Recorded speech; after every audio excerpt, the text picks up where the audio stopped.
Smile, John. Hi. Okay.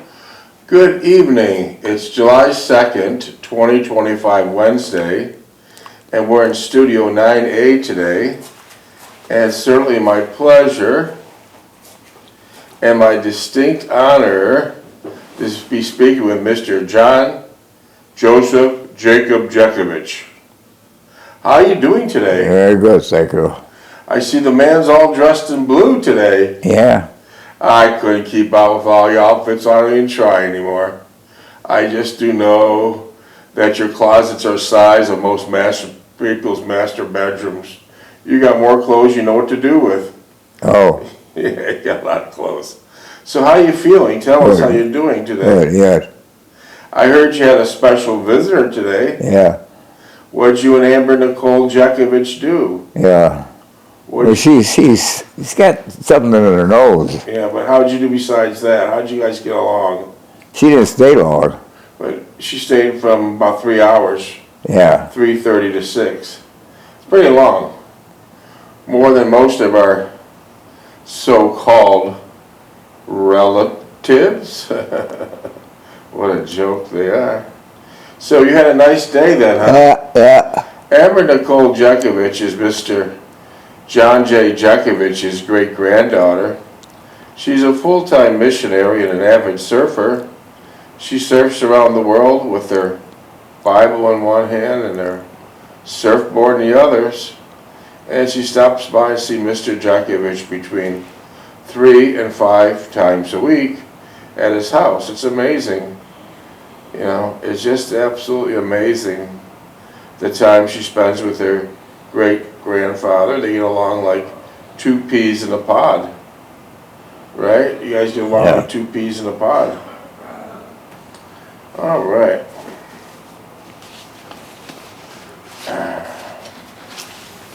Mr. Jeckovich was from Company H, the 2nd Battalion of the 291st Regiment of the 75th Infantry Division of the U.S. Army during World War II.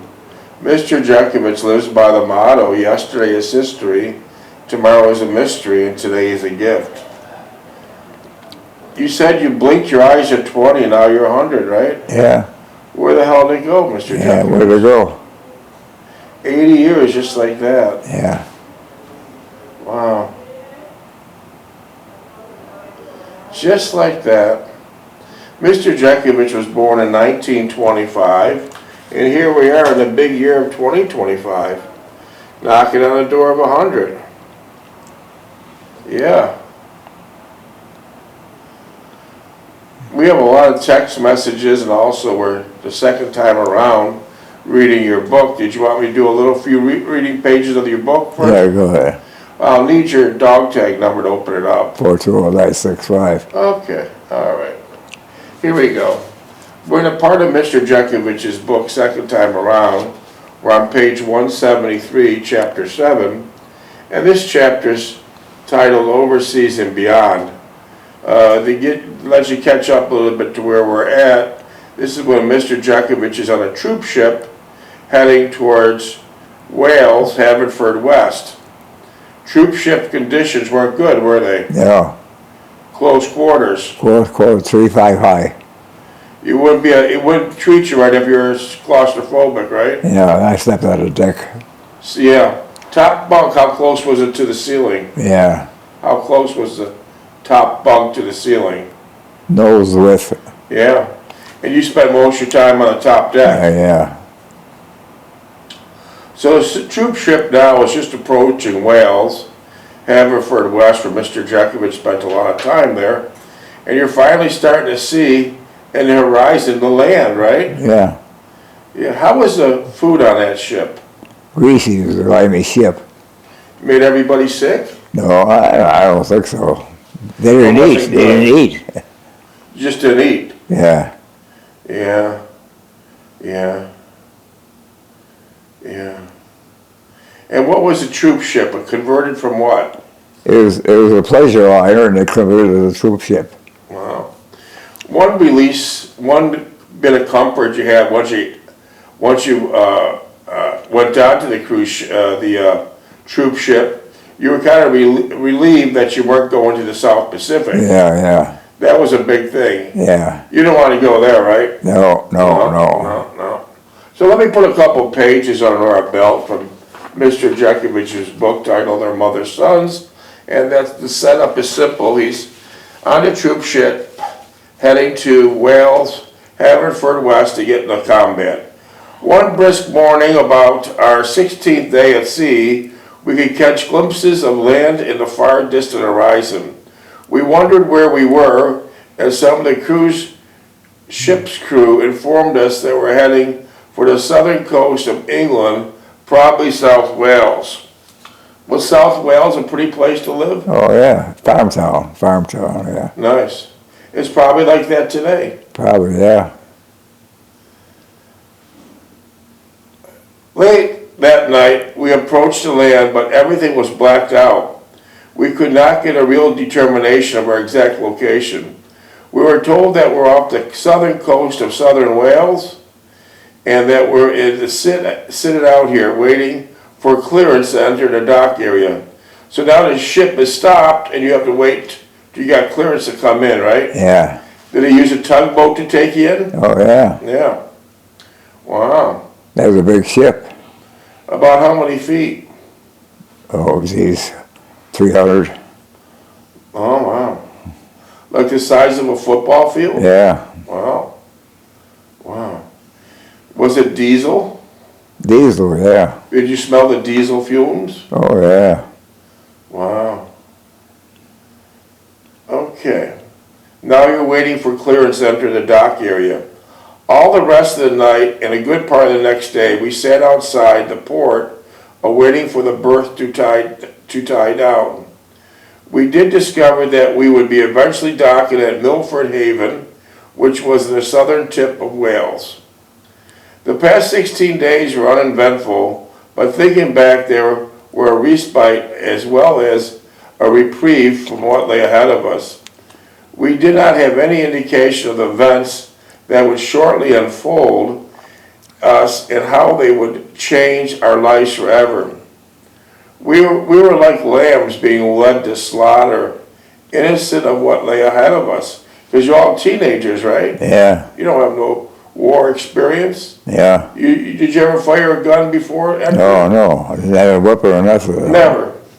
Inexperienced in the ways of war, but eager to learn, our only recourse was to learn by doing.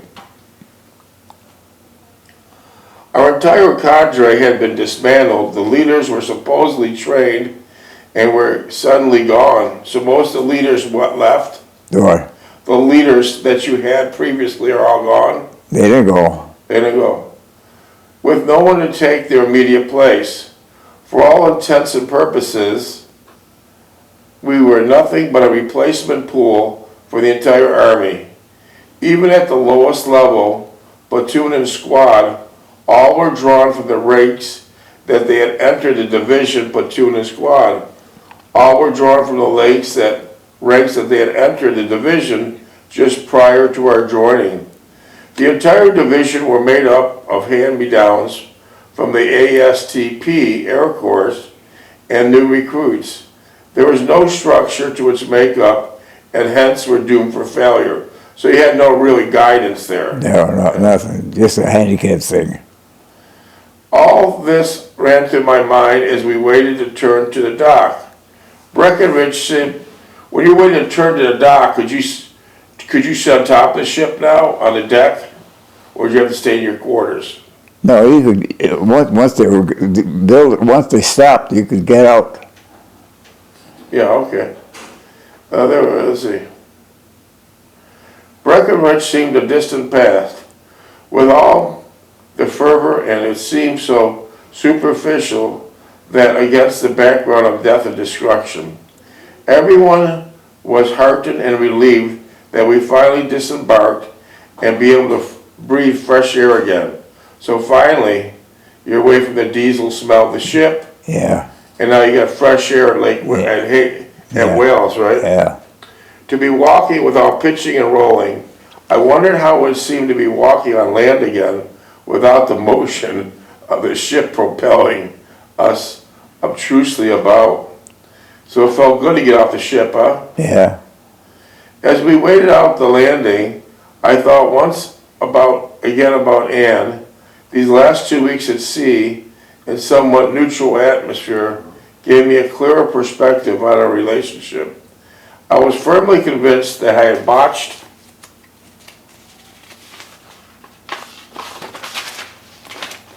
my future we had together, and that there was never be a going back to what we had the past several months.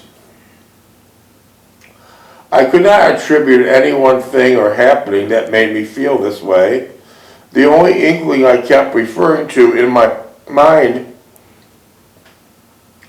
was how Anne looked at me the last days we're together. Her eyes were disclosing a true assessment of our situation, and I was certain that I was correct in my presumption.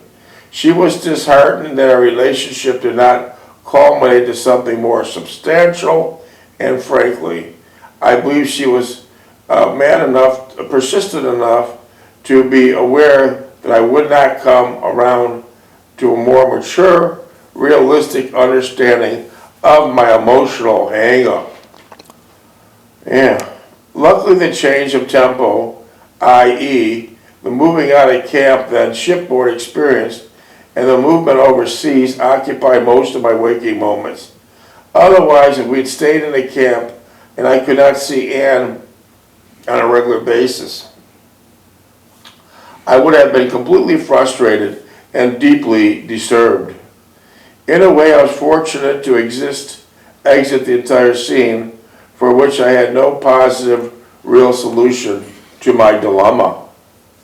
We finally got clearance to berth outside the docking area at Milford Haven in the early evening of our second day at Acre. How many tugboats were moving you? 2. 2? I'm on each side. That must have been powerful tugboats. Yeah. As previously, we first went aboard the ship, and then we again confined to our, now you're confined back to your quarters. Yeah. While they're done. Now confined back to our quarters to await the final docking and order of disembarkment. The actual withdrawal from the ship was accomplished by deck levels. The first to leave with the ship were the occupants of the first or top deck. As we began at the fourth, you were at the fourth level. Yeah. So you had to wait a lot of time to get out. Yeah. Were you under the water line? Oh, yeah. Oh. Holy cow. Let me see. It'd be a little bit more than 2 hours before we actually began to leave the ship. So the Army's never in no hurry half the time, right? Well, they want to keep everybody together. They want to be looking for guys. They want to keep them one spot. Don't move around. As we came down the gangplank, we were herded into open 2.5-ton trucks for our journey to the staging area. It was a pleasant relief to smell the night air and get accustomed to walking on land again. What was the temperatures like? It was a bit of winter. Was it really cold or just... There was no snow on the ground. It was cool, yeah. Oh, fresh air, huh? Yeah. Yeah. Everything seemed strange. Nothing like the many trips I had taken in the States from camp to camp. It appeared now that we had made good time crossing the ocean, and the higher-ups were caught in not knowing what to do with us. Now the bosses don't know what to do with you now, right? Namely, where to bed us down for the next several days until they admitted to untangle the entire mess. I did not have much faith in their judgment because they produced the predicament we found ourselves in. So the top brass didn't know what to do with you guys when you first got there. They just shoved us there. Huh? They just shoved us there. Yeah. I suddenly thought of Lackland and how simple everything seemed then. I never questioned my departure from there. There was a complete darkness everywhere, no lights whatsoever anywhere. The trucks would pierce the darkness with their blacked out lights. So even the trucks taking you through the woods can't have lights. Yeah. Wow. Which was only tiny slits in their headlights. Oh, so they modified their headlights with tiny slits, right? Yeah. Okay. There was no one to greet us, no loud playing band or welcoming committee. Only the MPs directing traffic to us to docking area and quickly as possible. The trip is the open 2.5s did not reveal much of the countryside, as everything was totally blacked out. Traffic outside of the military vehicles was light and non-existent, with only occasional bicyclists along the side of the road. So the townspeople mode of transportation was bicycle. Yeah. Yeah.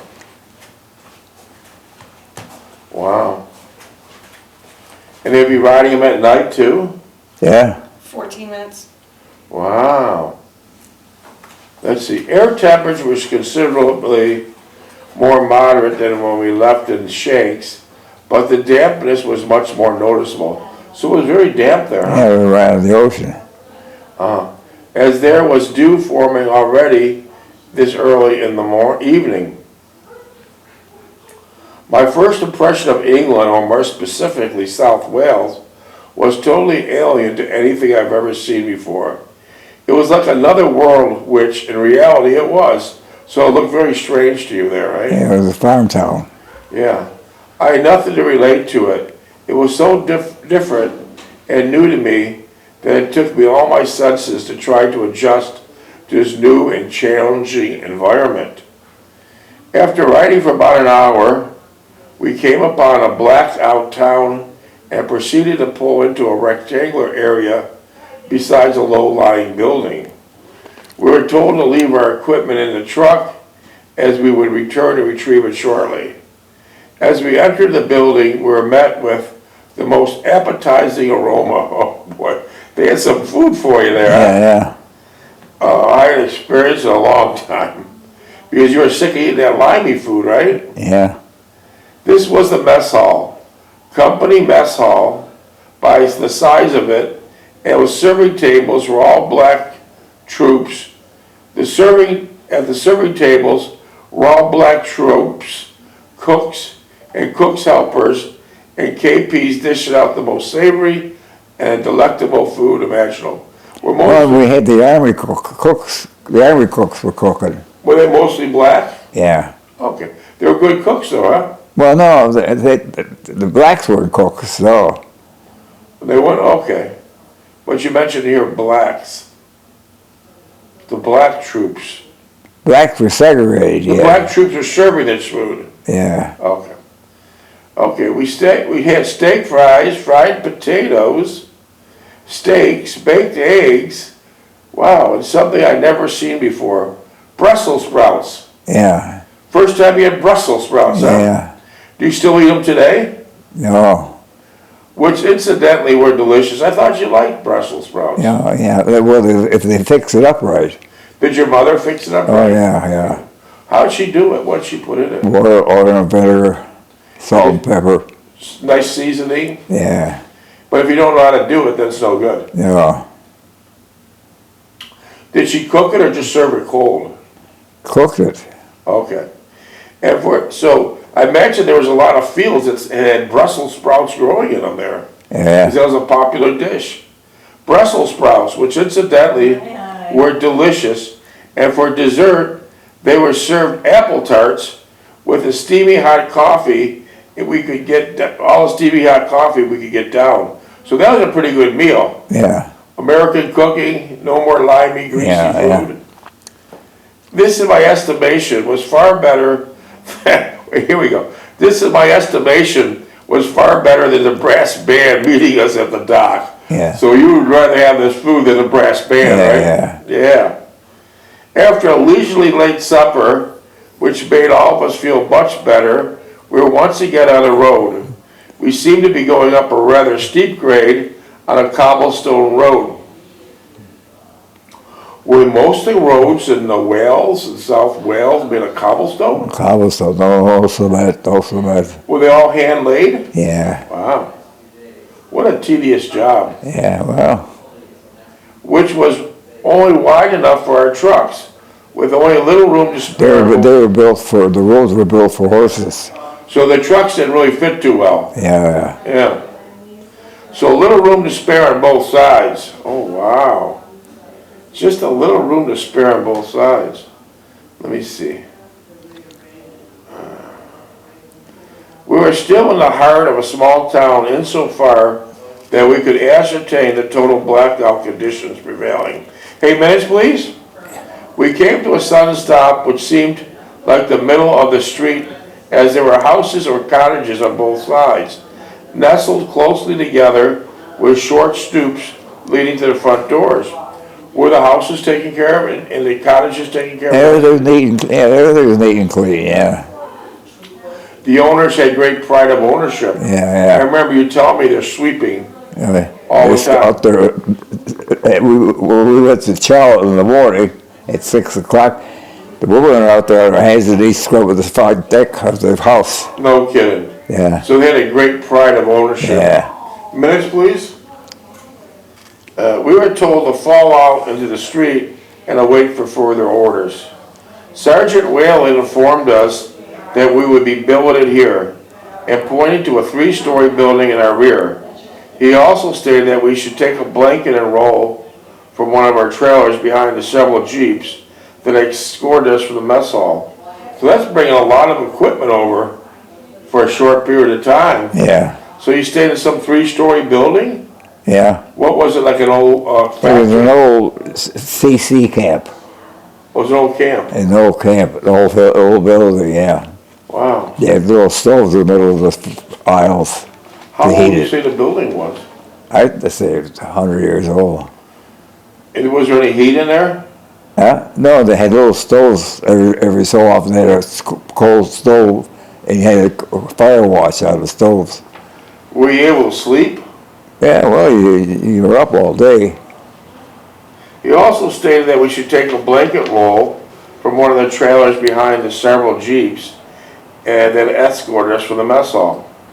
We were then told to enter the building and find a place to bed down. Oh my God. Okay. The rest of the night. In the morning after chow, things would be sorted out.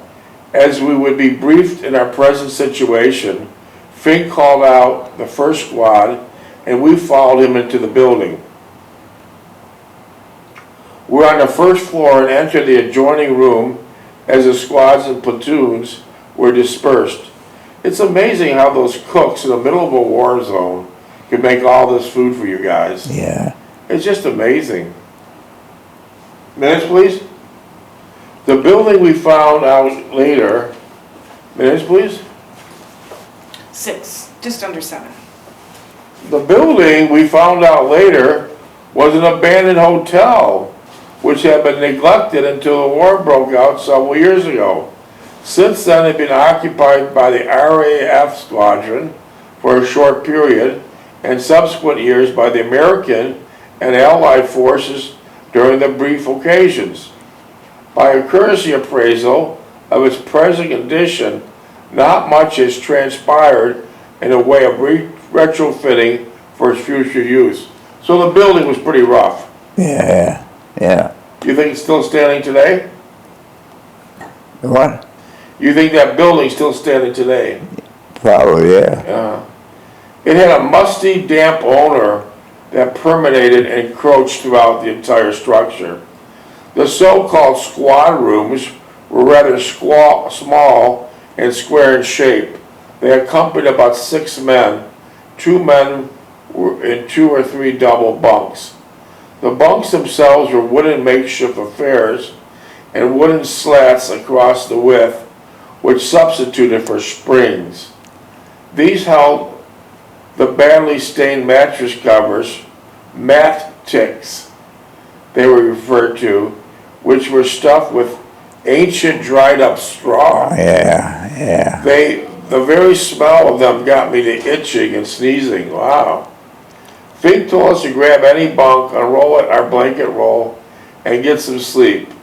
It was way past 2,400 hours as I lay on the bottom bunk with Lape on the top. I thought this was just the beginning of our arduous journey into the ETO. What does ETO stand for? European Theater of Operation. Okay. The tick mattresses made me comfortable. Oh, the tick mattresses made me uncomfortable. Yeah, they were straw. Yeah. Probably 100-year-old straw.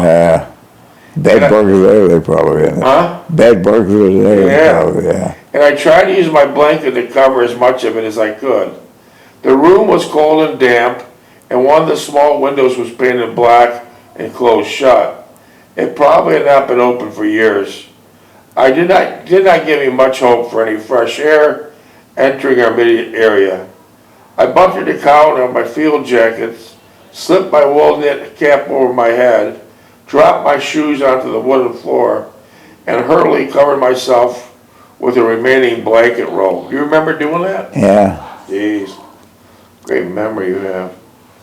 I did not think of a thing, nor did I recall the past conditions at the former camps, but fell asleep within minutes. 4 minutes. I fell asleep within minutes.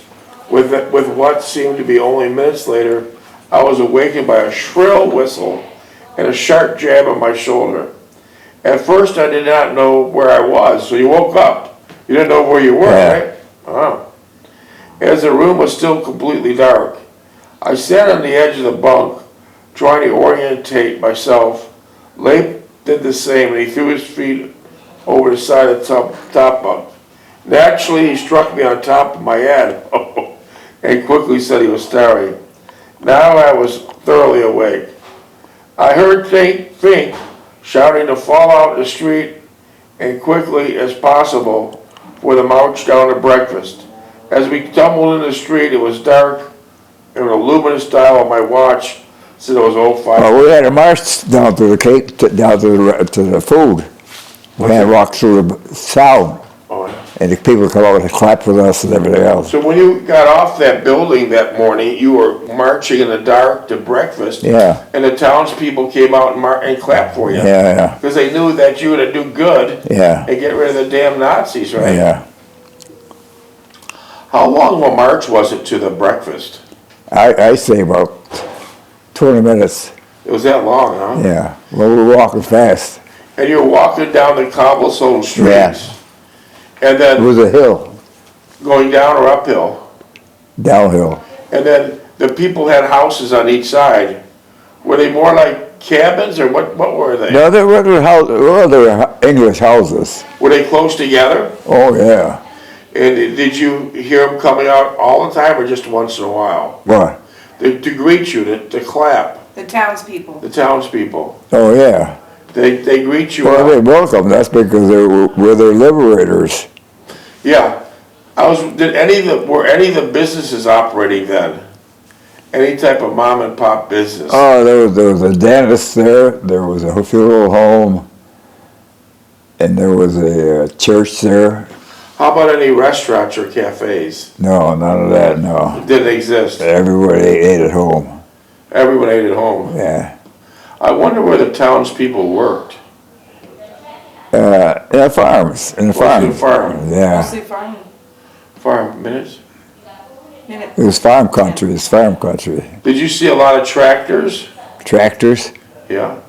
No, there weren't too much mechanized equipment. It was all horses. Horses. Oh, okay, so the mechanized equipment was too early, Yeah. and too early for mechanized equipment. So it was mostly horses with the plows. Yeah. So they must have been very hard-working people, Yeah. right? Yeah, well, Hard-working people. And what type of items were on their farms? What type of produce? the what? What type of produce What do they grow? would they grow? The what? What did they grow on their farms? What was? Cabbage, Brussels sprouts, Any apples? they had apples there, yeah, we had apples, yeah, we could eat the apples, yeah. How about potatoes? They had, had potatoes to Yeah, grow. That was the basic food, Potatoes for everything. 10 yeah. seconds. Wow. And how did you enjoy their food? Well, we were hungry. But was it good? It was better than limey food. this up again tomorrow. All right, we got another one in the